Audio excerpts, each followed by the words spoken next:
Bonjour tout le monde, bienvenue aux capsules du Centre L'étape du bassin de Masquinongé. Bonjour Rosalie, ça va bien? Ça va très bien. Merci d'être parmi nous aujourd'hui pour nous parler de dépendance. Oui. Est-ce que tu veux nous expliquer d'où est partie, dans le fond, Rosalie, de sa naissance jusqu'à sa dépendance? Oh! Je pourrais vous prendre en otage pendant plusieurs jours, mais je vais essayer d'être bref. Je dirais que, dans le fond, moi, je suis une petite fille de campagne, puis dans le fond, j'ai été très heureuse, vraiment toute ma jeunesse. Je dirais que c'est aux alentours début d'adolescence que les choses sont peut-être compliquées. J'ai eu certaines petites difficultés au niveau social et familial aussi. Est-ce que ça a créé des carences affectives ou quoi que ce soit? Tu sais, je ne rentrerai pas dans les détails nécessairement, mais je pense que j'ai été profondément ébranlée par certaines choses. Est-ce que le fait qu'aujourd'hui, je me définis en tant qu'alcoolique en rétablissement, c'est à cause qu'il est arrivé des choses dans mon enfance? Pas nécessairement. C'est quelque chose... Tu sais, la maladie, l'alcoolisme puis la toxicomanie, c'est quelque chose qui peut toucher n'importe qui, tu sais. Mais est-ce que ça l'a aidé à faire en sorte que la consommation a été une solution à un certain moment dans ma vie, au début de l'adolescence, pour justement... tempérer mes émotions, m'enlever de la souffrance, oui. Fait que c'est ça, mon enfance, ça a fait certaines choses. Puis oui, c'est ça. Fait que début de l'adolescence, j'ai commencé à consommer. C'était vraiment plus récréatif au début, tu sais, pour avoir l'air cool, l'influence sociale aussi, tu sais, pour me faire des amis. Mais graduellement, moi, ça a vraiment été quand même assez intense, je dirais, la consommation. Elle a pris de plus en plus de place. J'avais l'impression que je devenais une superwoman, que j'étais beaucoup moins timide, beaucoup moins introvertie aussi. J'avais l'air plus drôle. Je fonçais vraiment plus dans la vie. Le problème avec la consommation, c'est qu'au début, tout semble agréable. On consomme pour avoir du plaisir, pour, oui, se dénaturer un peu aussi. Mais je vais parler pour moi, aujourd'hui. Je vais parler pour moi. La déchéance s'est faite rapidement. Très rapidement, c'est plus devenu juste récréatif. J'ai commencé à travailler dans les bars aussi, quand même. J'étais à l'âge de 18 ans. Puis la consommation, ouais, elle a monopolisé mon quotidien de jour en jour. C'était rendu nécessaire pour moi, tu sais, de consommer pour survivre du matin au soir. Je dis pas dans les premières années, mais tu sais, graduellement, c'est ça. Fait que là, la question, je sais pas si je réponds bien à la question, Oui. mais c'est ça. Fait que, tu sais, début vingtaine, j'ai essayé de prendre un petit peu plus... je suis sortie d'un bar. J'ai essayé de me reprendre en main un petit peu. J'ai tombé dans la restauration, plus au niveau de la cuisine. Mais la consommation a toujours été là, quand même. Au niveau de mon cercle social aussi, tu sais, je me tenais beaucoup avec des personnes qui consommaient. Mais début vingtaine, ça a pris de la place. Puis quand je suis arrivée à un stade que je voulais me prouver que j'étais capable d'atteindre un certain objectif, j'ai voulu aller à Montréal, aller chercher un diplôme en cuisine.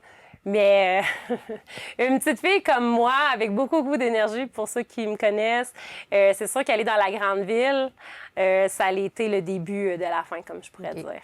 Ouais, fait que d'où a été l'importance de me prendre de me prendre en main. Pas de me prendre en main, mais de réaliser que j'avais un très gros problème au niveau de la consommation. Puis c'était rendu maladif, dangereux pour moi. Dangereux pour les personnes qui m'entourent aussi. Fait que quand j'atteins un bas fond, quand que je parle de bas fond, c'est quand que les journées sont tellement souffrantes qu'on pense à s'enlever la vie, qu'on veut vraiment se faire du mal. C'est là que j'ai pris l'initiative de faire une thérapie, dans le fond, pour m'en sortir. OK. Fait que voilà.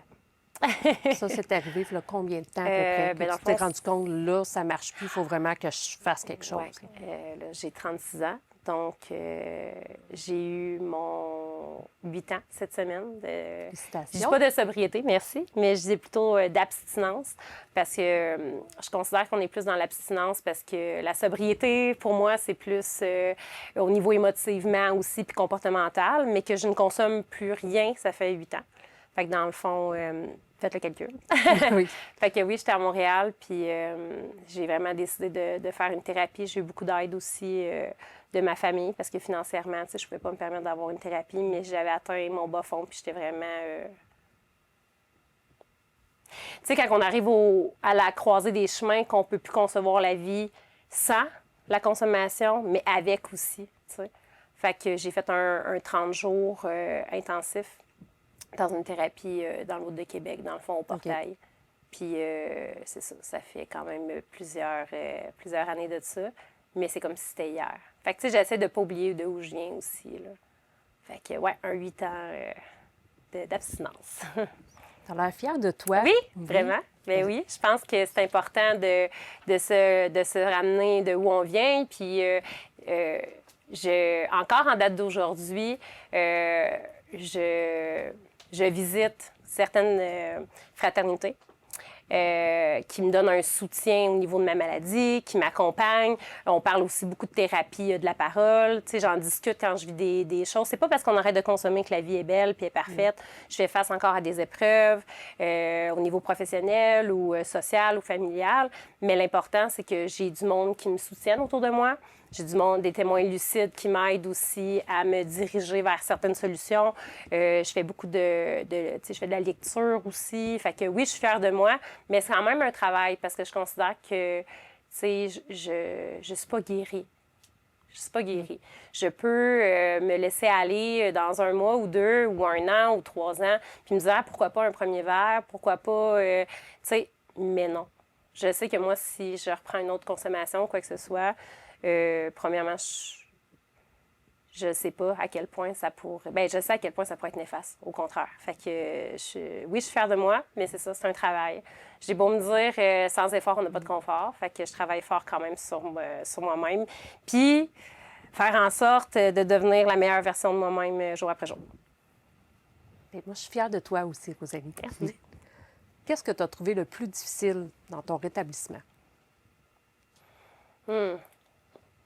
Qu'est-ce que j'ai trouvé le plus difficile? Moi, j'ai quand même eu une chance quand je suis sortie de thérapie. Des fois, quand on parle à d'autres alcooliques ou peu importe, tu sais, la soif m'a été enlevée, c'est que j'ai pas eu de craving. J'ai pas eu de craving dans les premiers mois. Ce que j'ai trouvé difficile, c'est de me responsabiliser. J'ai toujours été quelqu'un dans la consommation un peu irresponsable, moins me soucier des autres. Tu sais, j'étais vraiment plus dans l'égoïsme et l'égocentrisme. Tu sais, de travailler puis de consommer. Puis, fait que ce que j'ai trouvé dur, c'est de vraiment me prendre en main, faire les bonnes choses, remettre les pendules à l'heure, faire, je dirais, des amendes honorables aussi, des pardons que j'ai été chercher aux personnes qui m'entourent que j'aime à la folie, puis qu'il fallait, comment je peux dire ça? M'excuser. Fait que dans les premiers mois, j'ai trouvé ça vraiment difficile. Puis faire un ménage aussi au niveau social.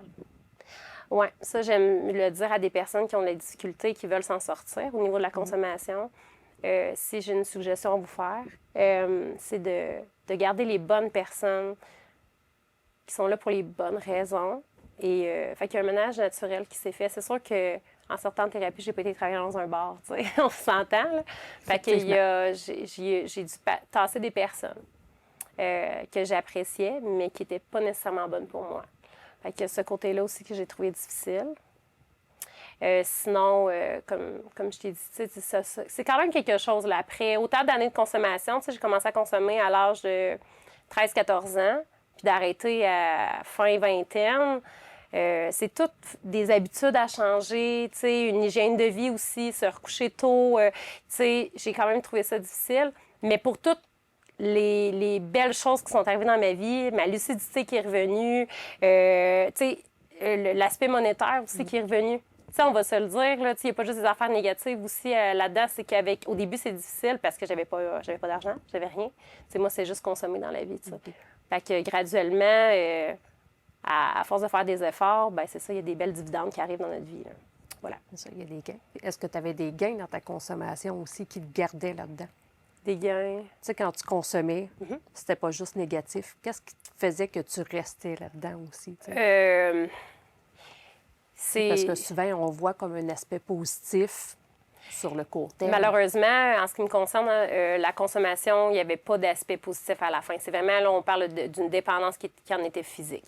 Ce qui veut dire, c'est que le matin, je me levais, puis, tu sais, moi, j'avais les shakes, là. Tu sais, j'étais rendue si je consommais pas, je n'étais pas fonctionnelle.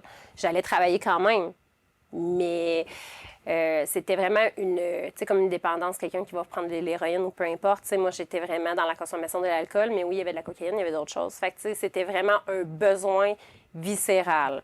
Mais dans les dernières années, il y avait plus de plaisir. Pour moi, il y avait vraiment plus de plaisir. Je me chicanais tout le temps. Je tombais knock-out. J'étais agressive. J'avais de la difficulté à rentrer travailler aussi parce qu'à un certain stade, quand tu consommes toute la journée, ça peut être dangereux aussi. Évidemment, au travail, tu sais, je faisais des efforts pour ne pas consommer, bien évidemment. Mais non, je dirais qu'à la fin, pendant un certain moment, quand j'étais plus jeune, il y en avait du plaisir. Mais dans les 2-3 dernières années, avant d'atteindre mon bas fond, il n'y en avait plus. Non, il n'y avait rien de jouissif. Absolument rien. Là, tu as nommé quand même certaines conséquences que ta consommation a apportées. Est-ce qu'il y en avait d'autres? Bien, les conséquences, je veux dire, j'ai déjà conduit en état d'ébriété. Donc, j'ai eu un casier criminel dans le début vingtaine. La maladie de l'alcoolisme est tellement forte, c'est que tu sais, je me suis convaincue à ce moment-là, avec honnêteté, puis que plus jamais j'allais conduire en état d'ébriété, tu sais. Mais je l'ai fait quand même. Mais, tu sais, merci, là, la vie, là. J'ai été vraiment très, très chanceuse. Je me suis pas blessée, j'ai pas blessé personne d'autre. Mais, comme j'ai dit tantôt, j'étais pas consciente de mes comportements, tu sais, qui étaient nocifs pour l'environnement, pour les gens qui m'entourent, mais surtout pour moi. Fait que, tu sais, mes relations familiales aussi, là, ils ont écopé parce que j'étais rendue très agressive, très méchante. Il y a un côté manipulateur aussi, tu sais, que j'avais. Aujourd'hui, tu sais, sans la consommation, c'est comme s'il y avait une espèce d'autre Rosalie. Tu sais, la consommation prend tellement de la place que je me dénaturais totalement. Puis, tu sais, je suis une personne avec des belles valeurs. Mes parents m'ont inculqué des belles valeurs, mais tout partait en fumée quand je consommais. Fait qu'il y a eu beaucoup de répercussions au niveau de mes couples. Tu sais, j'étais toujours dans des relations toxiques ou... bien évidemment, j'attirais pas les bonnes personnes nécessairement aussi. Fait que, tu sais, puis de l'autodestruction aussi. Tu sais, j'ai eu des phases d'automutilation aussi pour me punir, la honte, la culpabilité. Fait que, ouais, voilà. Puis là, tu parlais de ta famille, justement, tes relations. Oui.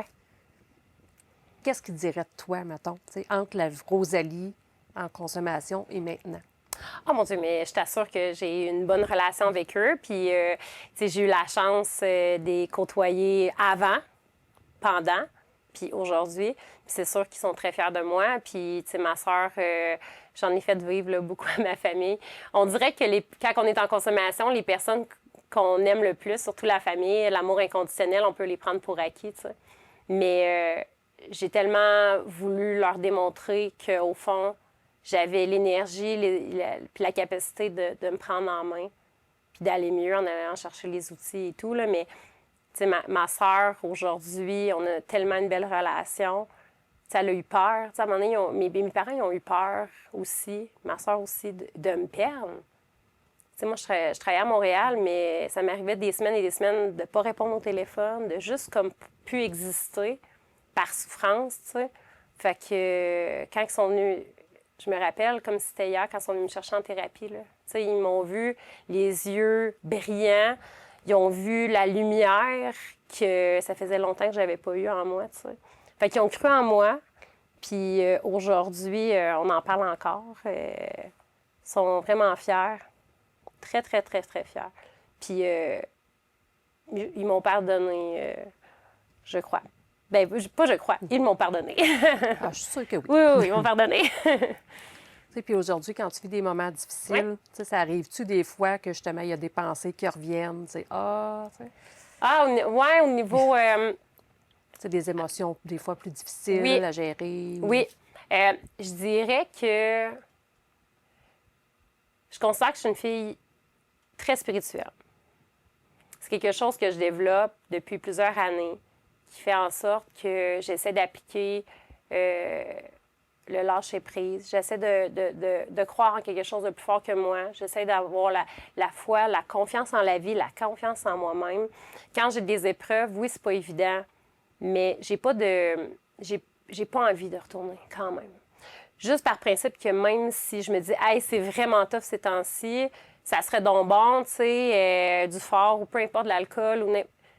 Je sais que ça va être une solution éphémère à court terme, qui va peut-être me soulager sur le moment, mais que le lendemain matin, je vais me lever avec les mêmes problèmes, sauf que je vais avoir chuté, puis qu'il va y avoir d'autres problèmes sûrement, tu sais. Fait que je dirais que même après quelques années d'abstinence, à des parties de Noël, ça peut m'arriver, là, tu sais, quand tout le monde va avoir des coupes de vin ou que tout le monde va avoir des shooters, puis le monde va commencer à être un petit peu sur le party, je ressens pas de craving, comme on pourrait dire, mais tu sais, en dedans, là, des fois, ça vient me chercher un petit peu plus. T'sais, aller dans un voyage dans le sud, dans un tout inclus, tu sais, des fois, ça va me passer, tu sais, un petit 1 ou 2 secondes, mais ça finit par passer parce que je le sais que la solution n'est pas là.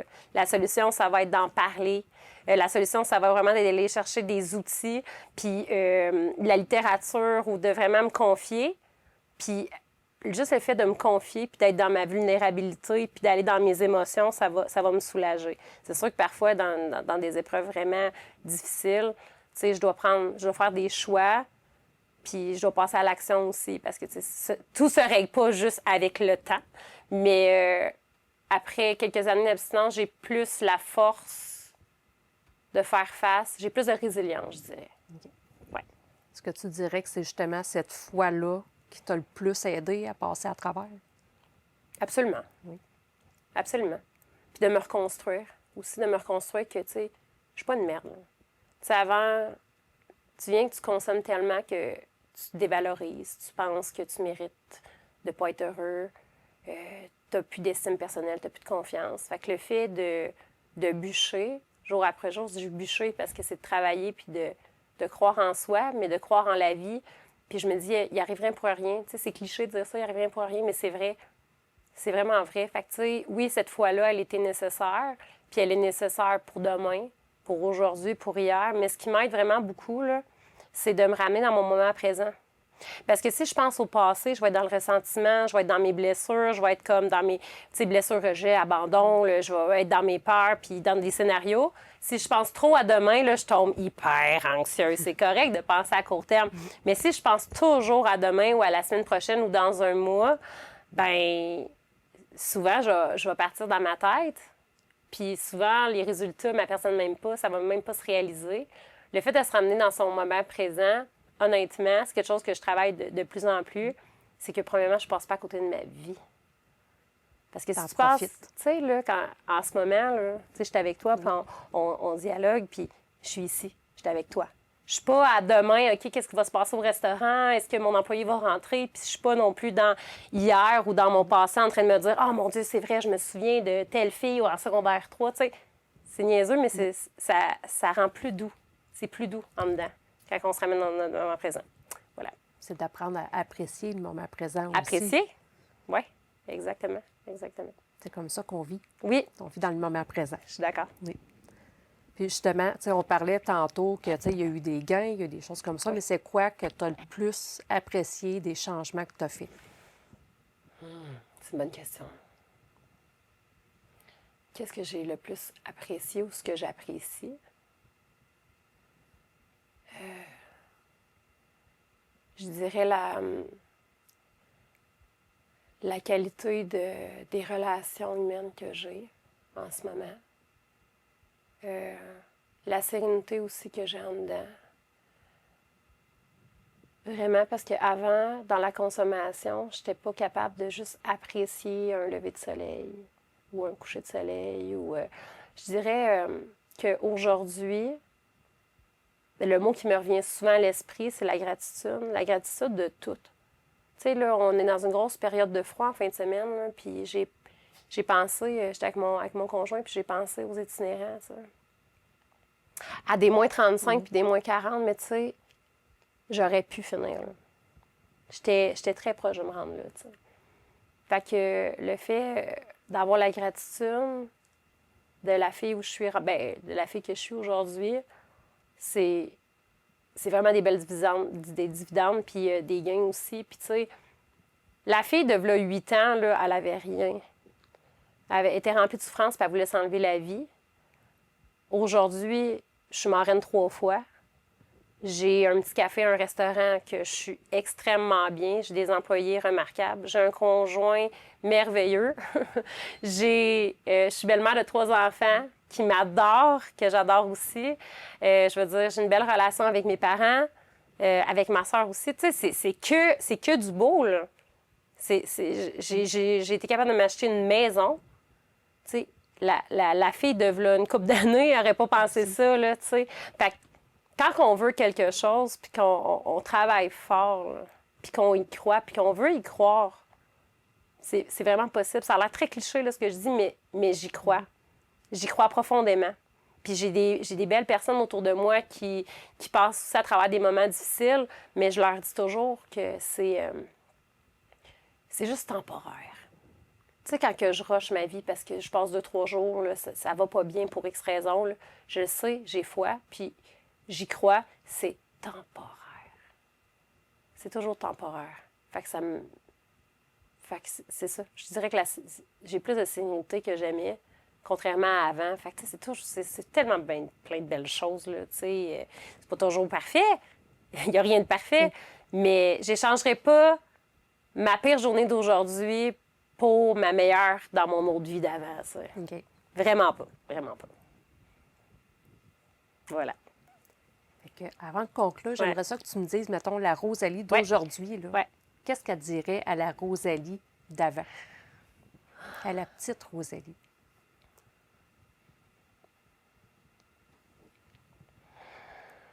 Hey, c'est une autre bonne question parce que, tu sais, on a tout un enfant, là. On a tout un enfant en nous, puis il faut vraiment pas le sous-estimer, puis l'oublier, puis le tasser, hein. Hey, je dirais tellement de se donner de la douceur, là. C'est drôle, je me suis souhaité ça en 2026, de la douceur. Parce qu'on est les pires critiques envers nous-mêmes. On est bon pour se taper ça la tête. Oui, on est bon pour se condamner puis pour se juger pour des choses que, tu sais, j'ai beau me dire, là, mettons, je suis pas assez bonne, je suis pas capable, tu sais, je suis fatiguée, mais on s'en fout, puis de pas respecter mes limites. Fait que je dirais à la petite fille, tu sais, la petite Rosalie brisée, j'ai encore des blessures, là, tu sais, je suis encore dysfonctionnelle à un certain degré, là, tu sais, je suis loin d'être parfaite, mais la Rosalie d'avant, je dirais de se donner de la douceur, puis de s'accueillir, puis pas trop de se taper sa tête, ouais, mais de s'accepter dans sa vulnérabilité. Parce que moi, avant, pleurer ou quoi que ce soit, tu sais, je trouvais que c'était de la faiblesse, mais au contraire, aujourd'hui, je m'accueille dans mes émotions, puis je m'accueille quand je pleure, puis je trouve que c'est beau d'être empathique, puis d'être dans la compréhension de l'autre, puis... mais je me souhaiterais de la douceur, plus de douceur, ouais. Parce que... Tu sais, ma mère, elle me le dit, là, je suis un bulldozer dans la vie. Oui, elle me le dit, je suis un bulldozer, mais tu sais, juste comme d'être efficace dans la vie, certes, mais de juste comme d'être plus douce. Je dirais ça. Ouais, je dirais ça à la petite Rosalie. De juste s'accueillir. Tu sais, la manière qu'on se traite, là, des fois, là, est-ce qu'on adresserait les mêmes paroles à un enfant de 8 ans devant nous? Non. Non. Fait que des fois, il faut s'accueillir, puis... se donner un petit peu plus d'amour. Voilà. Effectivement. Est-ce que tu aurais un message à dire aux gens, justement, qui ont une problématique de dépendance et qui souhaitent s'en sortir? Mon Dieu, oui. C'est sûr que oui. Je ne sais pas ce que je dis aujourd'hui peut donner un message d'espoir pour quelqu'un qui souffre. C'est sûr que j'ai passé plus que 10 ans à savoir en dedans de moi que je consommais plus que les autres et tout.